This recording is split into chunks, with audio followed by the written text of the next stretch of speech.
Dans certains tarots, 2 clés sont présentes dans la lame du pape.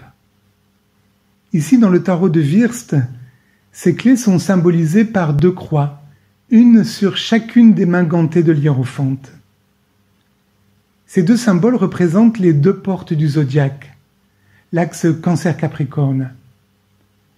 Le Cancer est la porte large, indiquée par la main droite, et le Capricorne, la porte étroite, la main gauche.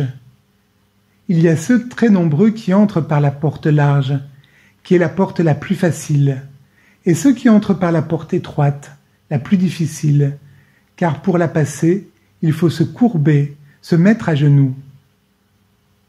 Le nombre des âmes qui passent par ces portes est encore très réduit, comme l'a dit le Christ.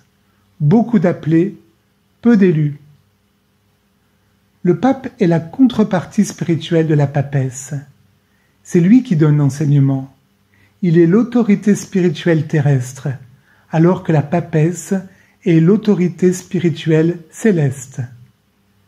Cette autorité s'exprime naturellement. Elle ne combat pas, mais au contraire, elle dirige naturellement les éléments à leur fin, dans l'obéissance au culte, c'est-à-dire dans l'obéissance spirituelle. L'hiérophante possède les 3 pouvoirs. Il jouit du pouvoir temporel, animé du pouvoir spirituel, lui-même émanation du pouvoir cosmique. Le pape est la totalité même de l'être dans ces 3 pouvoirs, présents en astrologie dans les planètes Saturne, Neptune et Uranus. Saturne, dernière planète visible à l'œil nu, est le gardien du seuil, la porte qui conduit vers l'invisible, Uranus et Neptune. Les pommes d'or du jardin des Hespérides sont gardées par un dragon, c'est-à-dire par Saturne.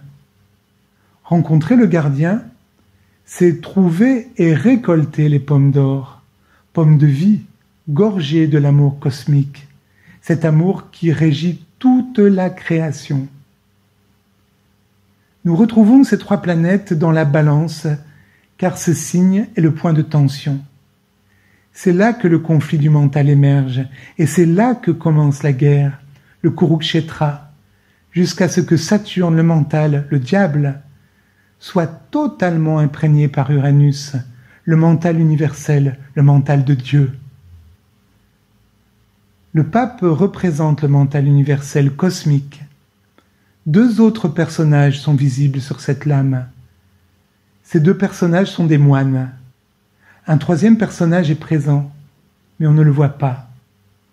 Un des 3 personnages écoute attentivement l'enseignement dispensé par le pape, le soi supérieur. Celui qui écoute attentivement est prêt justement à ouvrir les 2 portes, alors que l'autre, celui qui met sa main devant sa bouche et semble parler, ne l'est pas encore. Comme le mental inférieur a toujours besoin de vérifier, de sous-peser, d'examiner. Est-ce que ça marche? Est-ce que tout cela peut répondre à mes attentes ou pas? Tout ce qu'il reçoit d'enseignement du pape est conditionné. Le mental inférieur n'est pas dans l'obéissance au culte, du fait que pour lui tout est calculé en fonction de ses attentes. Le filtre de celui qui reçoit l'enseignement du pape est le filtre du mental intéressé, par rapport à celui qui reçoit l'enseignement dans l'abandon et l'obéissance totale. L'hiérophante est la sagesse suprême. Je suis l'eau de vie, destinée à ceux qui ont soif. Et le mantra du Verseau. L'homme androgyne qui a accompli le mariage intime du soi et du non-soi, sur lesquels le pouvoir cosmique se déverse. La couleur dominante du pape est le rouge, énergie de volonté-pouvoir.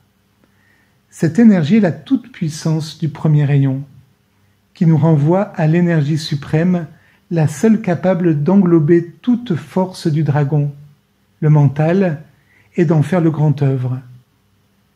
Celui qui reçoit l'enseignement et la bénédiction du pape, plus réceptif, intègre le mental inférieur et supérieur, qui se noie et se dilue dans l'eau du mental universel, qui n'est autre que l'amour.